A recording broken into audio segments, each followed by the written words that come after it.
ನಮಸ್ಕಾರ ಸ್ನೇಹಿತರೆ. ಕೃಷ್ಣ ಜನ್ಮಾಷ್ಟಮಿ ಎಂದೇ ಅಪರೂಪದ ಯೋಗ. ಈ 3 ರಾಶಿಗೆ ಅದೃಷ್ಟವೂ ಅದೃಷ್ಟ. ಹೌದು, ಈ ವರ್ಷ ಆಗಸ್ಟ್ 16ರಂದು ಕೃಷ್ಣ ಜನ್ಮಾಷ್ಟಮಿಯನ್ನು ಆಚರಿಸಲಾಗುತ್ತದೆ.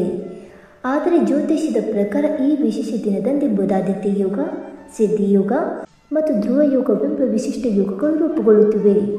ಈ ಯೋಗಗಳನ್ನು ಬಹಳ ಶುಭವೆಂದು ಪರಿಗಣಿಸಲಾಗುತ್ತದೆ. ಈ ಯೋಗಗಳಲ್ಲಿ ಹೊಸ ಕೆಲಸವನ್ನು ಪ್ರಾರಂಭಿಸುವುದು ತುಂಬ ಒಳ್ಳೆಯದು ಎನ್ನಲಾಗುತ್ತದೆ.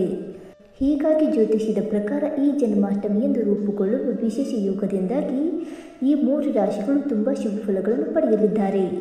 ಆ ಲಕ್ಕಿ ರಾಶಿಗಳು ಯಾವುವೆಂದು ತಿಳಿಯೋಣ. ವೈದಿಕ ಜ್ಯೋತಿಷ್ಯದ ಪ್ರಕಾರ ಈ ಬಾರಿಯ ಜನ್ಮಾಷ್ಟಮಿಯು ಬಹಳ ವಿಶೇಷವಾಗಿದೆ. ಕೃಷ್ಣ ಭಕ್ತರೆಲ್ಲ ಸೇರಿ ವಿಜೃಂಭಣೆಯಿಂದ ಪೂಜಿಸುವ ಈ ಕೃಷ್ಣ ಜನ್ಮಾಷ್ಟಮಿಯು ಈ ಶುಭ ದಿನದಂದೇ ಹಲವು ಯೋಗಗಳು ರೂಪುಗೊಳ್ಳುತ್ತಿವೆ. ಹೌದು, ಈ ಬಾರಿ ಜನ್ಮಾಷ್ಟಮಿಯಂದು ವೃದ್ಧಿಯೋಗ, ಸಿದ್ಧಿಯೋಗ, ಧ್ರುವಯೋಗ, ಶ್ರೀವತ್ಸ ಯೋಗ, ಗಜಲಕ್ಷ್ಮಿ ಯೋಗ, ದ್ವಾಂಕ್ಷ ಯೋಗ ಮತ್ತು ಬುಧಾದಿತ್ಯ ಯೋಗ ಸೇರಿ ಹಲವು ವಿಶೇಷ ಯೋಗಗಳು ರೂಪುಗೊಳ್ಳುತ್ತಿವೆ. ಈ ಬಾರಿ ಜನ್ಮಾಷ್ಟಮಿಯಂದು ಶುಕ್ರ ಮತ್ತು ಗುರು ಇಬ್ಬರು ಒಂದೇ ರಾಶಿ ಮಿಥುನದಲ್ಲಿರುವುದರಿಂದ ಗಜಲಕ್ಷ್ಮಿ ಯೋಗ ರೂಪುಗೊಳ್ಳುತ್ತಿದೆ. ಇದರ ಹೊರತಾಗಿ ಸೂರ್ಯ ಮತ್ತು ಬುಧ ಒಂದೇ ರಾಶಿಯಲ್ಲಿ ಇರುವುದರಿಂದ ಬುಧಾದಿತ್ಯ ಯೋಗ ರೂಪುಗೊಳ್ಳುತ್ತಿದೆ. ಈ 2 ಯೋಗಗಳನ್ನು ಬಹಳ ಶುಭವೆಂದು ಪರಿಗಣಿಸಲಾಗುತ್ತದೆ. ಇದರ ಹೊರತಾಗಿ ಚಂದ್ರದೇವ ಬೆಳಗ್ಗೆ 11:43ಕ್ಕೆ ತನ್ನ ಉಚ್ಚ ರಾಶಿ ಚಕ್ರವನ್ನು ಪ್ರವೇಶ ಮಾಡುತ್ತಾನೆ.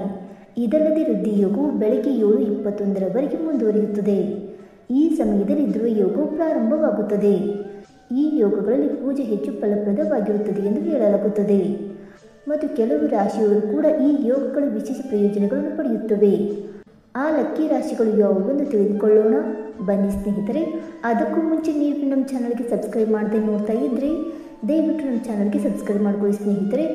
ಹಾಗೆ ನೀವು ಕೂಡ ಕೃಷ್ಣ ದೇವನ ಭಕ್ತರಾಗಿದ್ದರೆ ವಿಡಿಯೋಗೊಂದು ತಪ್ಪದೆ ಲೈಕ್ ಕೊಟ್ಟು ಓಂ ಕೃಷ್ಣ ದೇವಾಯ ನಮಃ ಎಂದು ಕಮೆಂಟ್ ಮಾಡಿ. ಮೊದಲನೇದಾಗಿ ಕನ್ಯಾ ರಾಶಿ. ಈ ಜನ್ಮಾಷ್ಟಮಿಯಲ್ಲಿ ಕನ್ಯಾ ರಾಶಿಯವರು ಅತ್ಯಂತ ಅದೃಷ್ಟಶಾಲಿಯಾಗಿರುತ್ತೀರಿ. ನೀವು ಶ್ರೀಕೃಷ್ಣನಿಂದ ಆಶೀರ್ವದಿಸಲ್ಪಡುತ್ತೀರಿ. ನಿಮ್ಮ ವ್ಯವಹಾರದಲ್ಲಿ ಉತ್ತಮ ಯಶಸ್ಸು ಮತ್ತು ಪ್ರಗತಿ ಇರುತ್ತದೆ ಮತ್ತು ಪ್ರೇಮ ಜೀವನದಲ್ಲಿ ಸುಧಾರಣೆ ಕಂಡುಬರುತ್ತದೆ ಮತ್ತು ಅನಿರೀಕ್ಷಿತ ಆರ್ಥಿಕ ಲಾಭಗಳನ್ನು ಕೂಡ ಈ ಸಂದರ್ಭದಲ್ಲಿ ನೀವು ನಿರೀಕ್ಷಿಸಬಹುದು. ನೀವು ಉತ್ತಮ ಯಶಸ್ಸನ್ನು ಕೂಡ ಸಾಧಿಸಬಹುದು. ವ್ಯವಹಾರದಲ್ಲಿ ಯಶಸ್ವಿಯಾಗಬಹುದು ಮತ್ತು ನಿಮ್ಮ ವೈವಾಹಿಕ ಜೀವನದಲ್ಲಿ ಯಾವುದೇ ಸಮಸ್ಯೆಗಳಿಲ್ಲದೆ ಸಂತೋಷವಾಗಿರುತ್ತೀರಿ ಮತ್ತು ಅನಿರೀಕ್ಷಿತ ಆರ್ಥಿಕ ಲಾಭವನ್ನು ಸಹ ಪಡೆಯಬಹುದು.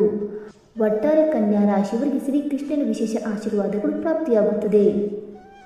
ಎರಡನೆಯದಾಗಿ ಧನುರಾಶಿ. ಈ ಜನ್ಮಾಷ್ಟಮಿಯು ಧನುರಾಶಿಯವರಿಗೆ ವೃತ್ತಿ ಜೀವನದಲ್ಲಿ ಸುವರ್ಣ ಯಶಸ್ಸನ್ನು ತರುತ್ತದೆ. ನಿಮ್ಮ ವೃತ್ತಿ ಜೀವನವು ಉತ್ತುಂಗಕ್ಕೆ ಇರುತ್ತದೆ. ದೀರ್ಘಕಾಲದಿಂದ ಬಾಕಿ ಉಳಿದಿರುವ ಕೆಲಸಗಳು ಪೂರ್ಣಗೊಳ್ಳಲು ಪ್ರಾರಂಭವಾಗುತ್ತವೆ ಮತ್ತು ಹಳೆಯ ಹೂಡಿಕೆಗಳು ಉತ್ತಮ ಲಾಭವನ್ನು ನೀಡುತ್ತವೆ ಮತ್ತು ಹಳೆಯ ಅಪೂರ್ಣ ಕೆಲಸಗಳು ಪೂರ್ಣಗೊಳ್ಳುತ್ತವೆ. ನೀವು ಹಿಂದಿನ ಹೂಡಿಕೆಗಳಿಂದ ಹಣವನ್ನು ಪಡೆಯಬಹುದು ಮತ್ತು ಹೊಸ ಉದ್ಯೋಗವನ್ನು ಪಡೆಯಬಹುದು ಅಥವಾ ಹೆಚ್ಚಿನ ಗೌರವವನ್ನು ಪಡೆಯಬಹುದು. ಹೆಚ್ಚುವರಿಯಾಗಿ ಸಂಪತ್ತು ಹೆಚ್ಚಾಗಬಹುದು ಮತ್ತು ಸಂಪತ್ತು ಹೆಚ್ಚಾಗುವ ಸಾಧ್ಯತೆ ಇದೆ ಮತ್ತು ಹೊಸ ಉದ್ಯೋಗಗಳು ಅಥವಾ ಸುಧಾರಿತ ಸಾಮಾಜಿಕ ಸ್ಥಾನಮಾನಕ್ಕೆ ಅವಕಾಶಗಳು ಇರಬಹುದು. ಇನ್ನು ಮೂರನೆಯದಾಗಿ ಕುಂಭರಾಶಿ. ಈ ವರ್ಷದ ಜನ್ಮಾಷ್ಟಮಿಯು ಕುಂಭರಾಶಿಯವರಿಗೆ ಹೊಸ ಅವಕಾಶಗಳನ್ನು ತರಬಹುದು. ವ್ಯವಹಾರದಲ್ಲಿ ಲಾಭ ಗಳಿಸುವ ಅವಕಾಶ ನಿಮಗೆ ಸಿಗುತ್ತದೆ. ಉದ್ಯೋಗಿಗಳಿಗೆ ಹೊಸ ಉದ್ಯೋಗದ ಅವಕಾಶ ಸಿಗಬಹುದು.